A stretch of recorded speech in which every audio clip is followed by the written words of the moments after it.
Shalom pemirsa CB ini semua.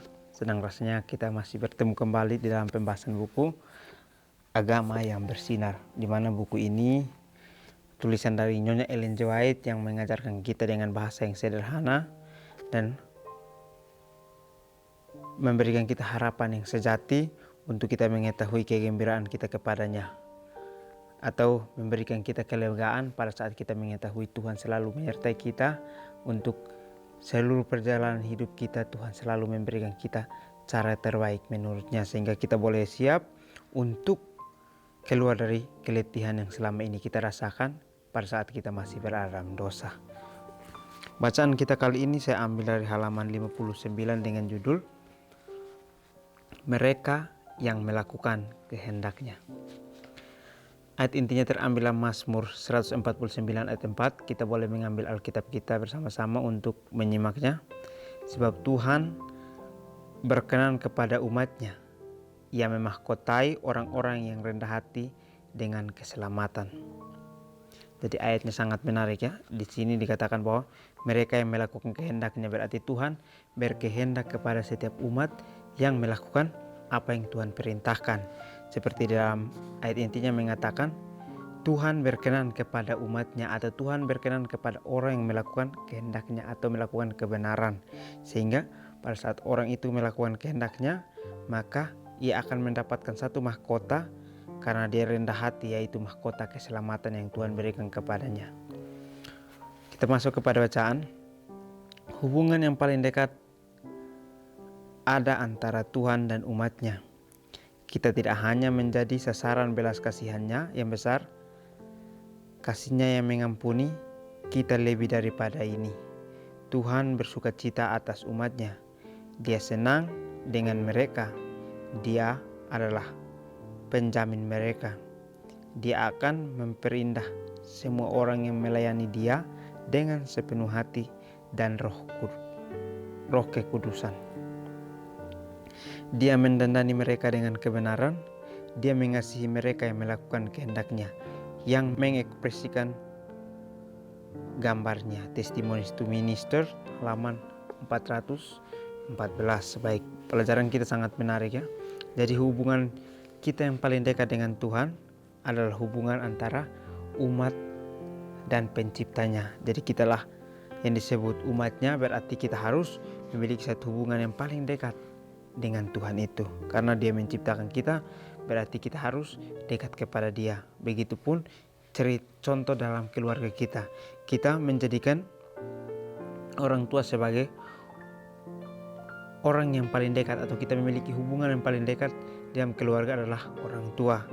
Begitupun kehidupan kita bersama dengan Tuhan. Kehidupan kita ini sebenarnya harus paling dekat adalah dekat dengan Tuhan, karena Dia yang sudah memberikan kita kesempatan untuk hidup dunia ini, untuk mempelajari satu keselamatan yang diberikan untuk kita berusaha keluar dari dosa. Kita tidak hanya menjadi sasaran belas kasihannya yang besar, kasihnya yang mengampuni kita lebih daripada ini. Jadi bukan hanya kita menjadi sasaran belas kasihan yang Tuhan berikan kepada kita, tetapi kasihnya juga sangat mengampuni kita. Kita mendapatkan belas kasihan, Dia juga mengampuni kita yang selalu melakukan dosa. Sehingga kita berpikir bahwa Tuhan itu hanya memiliki belas kasihan dan kasih yang suka mengampuni, tetapi yang sebenarnya adalah lebih daripada itu. Tuhan selalu memiliki kasih yang tak terbatas untuk kehidupan kita. Bukan hanya tentang belas kasihan dan kasih akan mengampuni, tetapi untuk penyertaannya saja pun Dia selalu ada buat kita, memberikan kita makanan, memberikan kita pakaian, memberikan kita juga semua yang kita butuhkan dalam keseharian kita. Tuhan penuhi semuanya, sehingga kita harus mengerti bahwa Tuhan itu lebih daripada semua yang kita pikirkan dalam benak pikiran kita. Karena kita berpikir seperti itu, berarti kita sedang bercoba untuk mengimajinasi tentang Tuhan. Tetapi kita ingat di sini bahwa imajinasi kita tidak pernah akan sampai kepada imajinasi yang Tuhan lakukan di dalam kehidupan kita. Jadi imajinasi kita hanya seputar pengetahuan kita atau ilmu yang kita miliki, tidak bisa lebih daripada itu. Tuhan bersuka cita atas umatnya. Jadi Tuhan pada saat kita melakukan kehendaknya, Tuhan akan bersuka cita karena umatnya bisa melakukan sesuai dengan perintah yang dia berikan kepada mereka itu. Dia senang dengan mereka. Jadi Tuhan juga akan senang dengan kita kalau kita melakukan akan kehendaknya. Dia adalah penjamin mereka. Jadi pada saat kita melakukan kehendaknya, Tuhan akan menjamin kepada kita itu memahkotai kita yang orangnya adalah rendah hati dengan keselamatan yang dia akan berikan kepada kehidupan kita. Dia akan memperindah semua orang yang melayani dia dengan sepenuh hati dan roh kekudusan. Jadi seorang pengikut Tuhan yang ingin untuk mau menyampaikan satu kebenaran atau menyampaikan satu misi tentang keadaan kehidupan kita selanjutnya, tentang kehidupan kita bersama dengan Tuhan itu seperti apa, maka Tuhan akan memperindah dia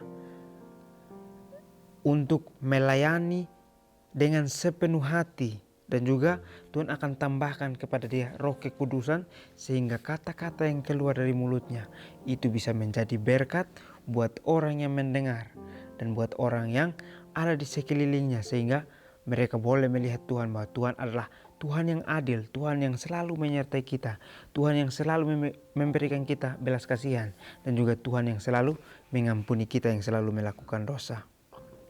Dia mendandani mereka dengan kebenaran, yaitu kalau kita ingat mendandani adalah membuat satu wajah yang sangat indah untuk dipandang. Begitupun dengan Tuhan mendandani kita. Dia mendandani kita dengan kebenaran. Pada saat orang melihat akan kehidupan kita, dia memandang kita sangat terang atau bersinar, sehingga dia mau untuk terus dekat kepada kita. Dia mengasihi mereka yang melakukan kehendaknya, yang mengekspresikan gambarnya. Jadi Tuhan itu akan mengasihi mereka yang melakukan kehendaknya, atau mengasihi kita yang mau untuk mengikuti perintahnya. Dan pada saat kita mengikuti perintahnya, maka kita juga akan mengekspresikan wajah kita sesuai dengan yang Tuhan inginkan, atau sukacita yang selalu timbul di dalam ekspresi wajah kita. Dia mengenal semua orang yang berhubungan dengan pelayanannya. Dia mengenal orang yang hatinya dapat diisi dengan minyak suci agar mereka dapat membagikannya kepada orang lain. Mereka yang dengan setia meneruskan pekerjaan Kristus di dunia kita, mewakili dalam firman dan pekerjaan karakter Tuhan, menggenapi tujuan Tuhan bagi mereka. Di matanya sangat berharga.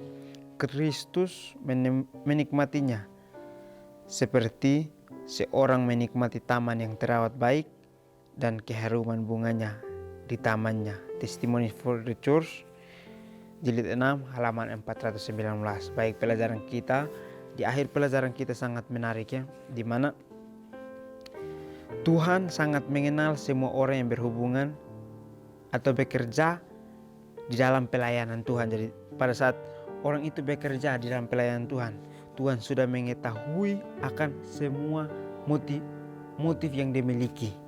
Jadi pada saat dia mengenal semua orang yang berhubungan di dalam pelayanannya, dia akan bisa menilai mana orang yang sungguh-sungguh atau orang yang hanya ingin untuk dilihat orang sebagai satu pengikut yang setia.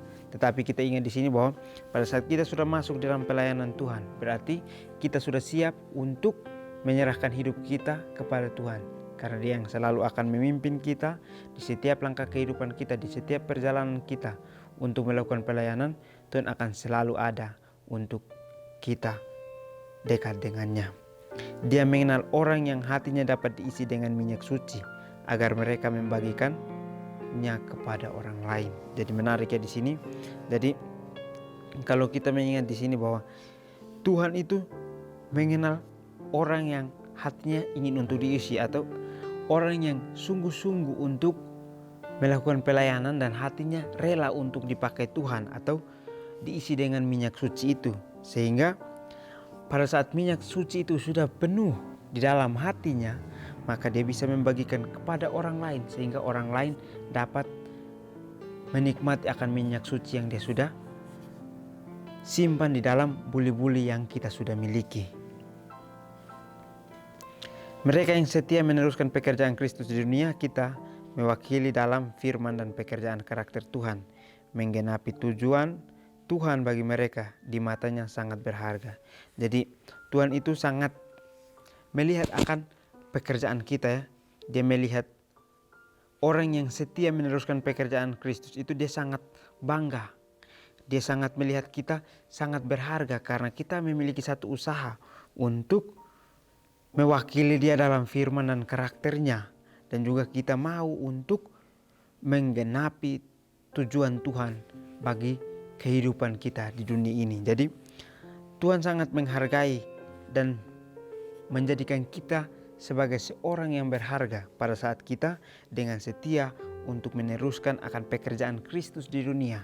Dan juga menjadi satu wakil firman atau pekerjaan karakter Tuhan. Dan juga menggenapi tujuan kehidupan Tuhan di dunia ini untuk menjadi contoh buat sesama-sesama kita.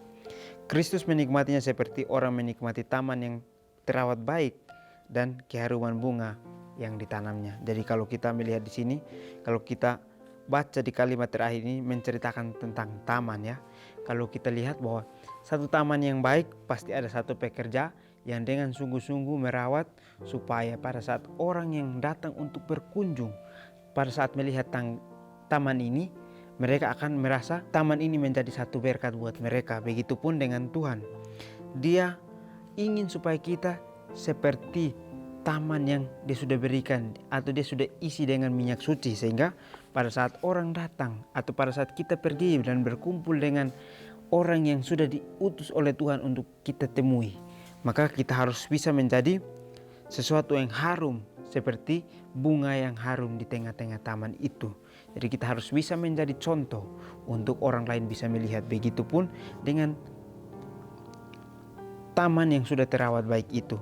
Dia memiliki bunga yang baik sehingga orang itu bisa melihat dan mencium akan bau harum yang sudah dirawat oleh pekerjanya. Begitupun Tuhan.